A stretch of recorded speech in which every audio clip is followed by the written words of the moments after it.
ನಮಸ್ಕಾರ ಸ್ನೇಹಿತರೆ, ನಾನು ನಿಮ್ಮ ಪ್ರೀತಿಯ ರೇಣುಕಾ ಉಮೇಶ್.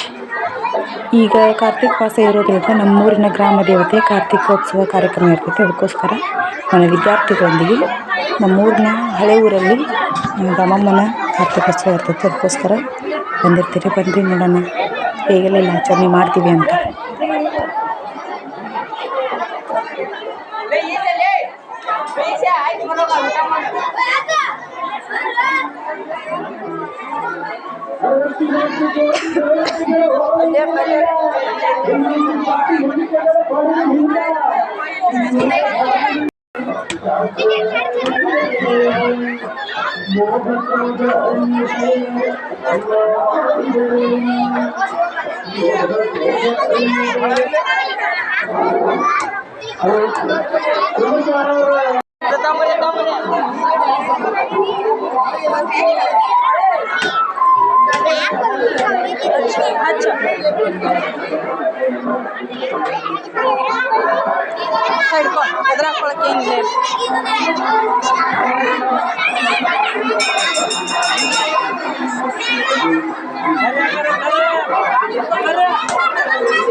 ನೋಡಿದ್ರಲ್ಲ, ಈ ರೀತಿಯಾಗಿ ಉತ್ತರ ಕರ್ನಾಟಕ ಭಾಗದ ನಮ್ಮ ಹಳ್ಳಿಗಳಿರ್ತಕ್ಕಂಥ ಎಲ್ಲ ದೇವಸ್ಥಾನಗಳಲ್ಲೂ ಕೂಡ ಕಾರ್ತಿಕ ಮಾಸದಲ್ಲಿ ಕಾರ್ತಿಕೋತ್ಸವವನ್ನು ಆಚರಣೆ ಮಾಡ್ತೀವಿ. ನೀವು ಕೂಡ ನಿಮ್ಮೂರಲ್ಲಿರ್ತಕ್ಕಂಥ ದೇವಸ್ಥಾನಗಳಲ್ಲಿ ಕಾರ್ತಿಕ ಮಾಸವನ್ನು ಮಾಡಿ ಅಂತ ಹೇಳ್ತಾ, ಈ ರೀತಿ ಮಾಡೋದ್ರಿಂದ ಎಲ್ಲರ ಬಾಳಲ್ಲೂ ಒಂದು ರೀತಿಯಾದ ಕತ್ತಲೆಗಳು ತುಂಬಿರ್ತಾವೆ. ಎಲ್ಲ ಕತ್ತಲೆಗಳು ಕೂಡ ಈ ಒಂದು ಕಾರ್ತಿಕ ಮಾಸದ ಹಬ್ಬದ ಆಚರಣೆಗಳೊಂದಿಗೆ ಅವೆಲ್ಲವೂ ಕೂಡ ಮರೆಮಾಚಲಿ ಅಂತ ಹೇಳ್ತಾ ಮತ್ತೆ ಮುಂದಿನ ವಿಡಿಯೋದಲ್ಲಿ ಸಿಗ್ತೇನೆ. Bye. Welcome back Renuka Umesh YouTube channel. ಇನ್ನೂ ಯಾರ್ಯಾರು ಕೂಡ ನನ್ನ ಚಾನಲ್ಗೆ ಸಬ್ಸ್ಕ್ರೈಬ್ ಆಗಿಲ್ಲ ಅವರೆಲ್ಲರೂ ಕೂಡ ಸಬ್ಸ್ಕ್ರೈಬ್ ಆಗಿ ಅಂತ ಹೇಳ್ತಾ, ನಿಮ್ಮ ಅಭಿಪ್ರಾಯ ಏನೇ ಇದ್ದರೂ ಕೂಡ ಕಮೆಂಟ್ ಬಾಕ್ಸಲ್ಲಿ ತಿಳಿಸಿ. ಹಾಗೆ ನಿಮ್ಮ ಸ್ನೇಹಿತರು ಕೂಡ ಶೇರ್ ಮಾಡಿ ಅಂತ ಹೇಳ್ತಾ ಮುಂದಿನ ವಿಡಿಯೋದಲ್ಲಿ ಸಿಗ್ತೇನೆ. ನಮಸ್ಕಾರ.